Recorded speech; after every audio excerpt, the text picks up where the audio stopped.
నమస్కారం.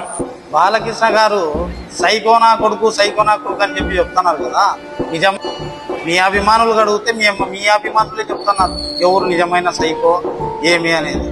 ఏరా వాళ్ళ ఏదో ఫోటో దిగలేదు కదా అని చెప్పి మీ అభిమానులు అడిగితే, అన్నా కారు మీద నుంచి దుంకి కాళ్ళతో గిచ్చి తంతాడన్నా, యాడన్నా పక్కన పోయి నిలబడితే సంప కీడ్చి కొడతాడన్నా అని చెప్పి మీ అభిమానులు చెప్తున్నారు. సైకో అన్నా, పెద్ద సైకో అని చెప్పి.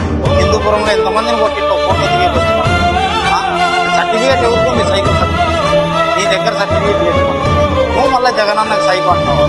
వాళ్ళ నాయన పుణ్యాన నువ్వు ఈరోజు బతుకుతాండవు. నాకు తెలిసి ఆ రోజుకిన మీ ఇంట్లో ఫైరింగ్ జరిగినప్పుడు వాళ్ళ నాయన లేకపోయింటే ఇప్పుడు నువ్వు ఏడుంటాను. ఆ రోజు చంద్రబాబు వచ్చినా దయచేసి మాట్లాడతాను. ఎప్పుడు ఏం మాట్లాడుతున్నాము, ఎవరి గురించి మాట్లాడుతున్నాము అనేది ఆలోచించి మాట్లాడుతున్నాం. హైదరాబాద్ నుంచి హిందూపూర్ రావాలంటే మ్యాచ్ నోస్ అంటావు. హిందూపూర్ నుంచి నువ్వు అమరావతి పోవాలంటే మ్యాచ్ నోస్ అంటావు. లాస్ట్కి నువ్వు అసెంబ్లీలో పోవాలన్నా కానీ మ్యాచ్ నోస్ అంటున్నావు. ఏంది ఇది? సేమ్ డ్రంక్ అండ్ డ్రైవ్ పడతారు చూడండి, అట్లా పెట్టాలా ఇంకా నీ కోసం అసెంబ్లీ ముందర చెకింగ్ పెట్టాలా. డ్రింకింగ్ బాలయ్య తాగొస్తున్నాడా లేదా అని చెప్పి. అప్పుడైతే నీకు బాగా సరిపోతుంది అనుకుంటా. మీరు ఎట్లయితే ఈరోజు సైకో నా కొడుకున్నారో అంటే రోడ్డు కిందకు వచ్చి జగన్మోహన్ రెడ్డి గారిని బహిరంగ క్షమాపణ చెప్పే వరకు ఖచ్చితంగా ఈ పోరాటాలు ఆగవు.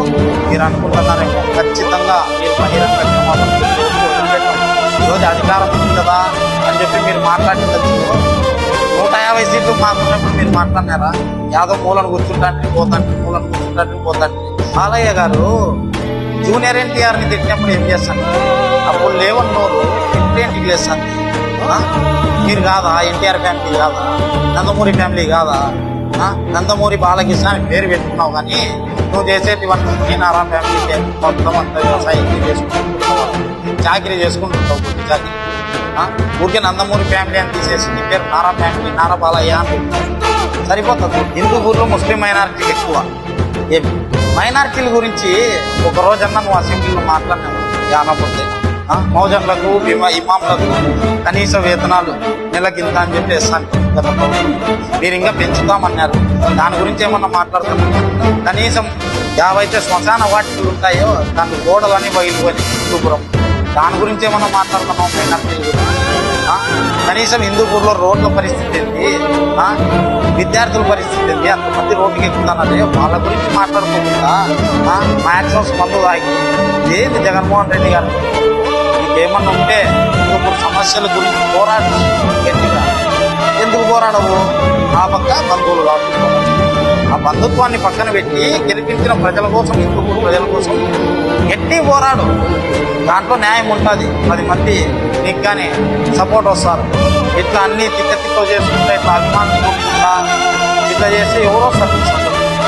అంతమంది మైనారిటీలు ఉన్నారు. యానప్పుడు ఒక్కరోజు కానీ మైనారిటీల గురించి మాట్లాడిండే చరిత్రనే లేదు. ఇంకొకసారి జగన్మోహన్ రెడ్డి గారి గురించి తప్పుగా మాట్లాడితే ఎవరికైనా రోడ్డు మీదకి వచ్చి బహిరంగంగా క్షమాపణ చెప్పే వరకు యోజన విభాగం ఆధ్వర్యంలో గట్టిగా పోరాడతామని మనం చేసుకుంటాం.